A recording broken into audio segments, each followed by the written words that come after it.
మీ cadre, TDP original cadre ఇబ్బందులు పడుతుందా? అసలు టీడీపీ క్యాడర్ ఎవరు కూడా ఒరిజినల్ గా ఉన్న వాళ్ళు ఎవరు ఇబ్బంది పడట్లేదండి. అంటే మీరందరూ చాలా సుఖంగా ఉన్నారా యార్లగడ్డ గారి పరిపాలనలో?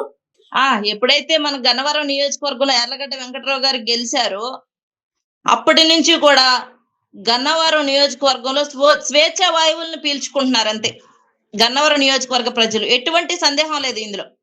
మరి మీ టీడీపీ కండువా కప్పుకున్న వాళ్ళే కొంతమంది ఈ రోజు సొంత పార్టీకి చెందిన వాళ్ళే మేము అసంతృప్తిగా ఉన్నాం అని చెప్పి స్వరాలు వినిపిస్తున్నారు. మరి అదేంటి? వాళ్ళు అనుకున్నది ఒకటి, జరుగుతున్నది ఒకటి. మన పార్టీ గెలుస్తుంది, అధికారంలోకి వస్తుంది.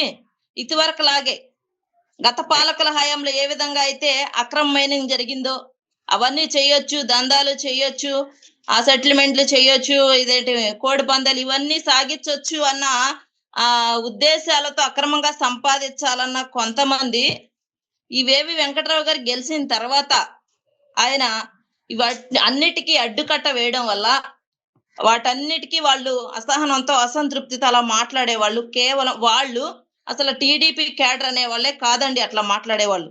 అయితే మీ వాళ్ళు కాదా వాళ్ళు?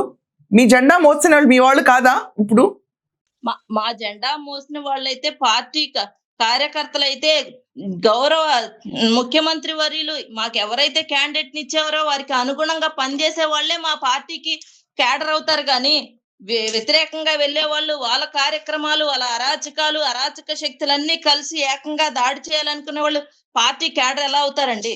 మరి అలాంటి వాళ్ళని చూస్తే మీరేం సమాధానం చెప్తారు?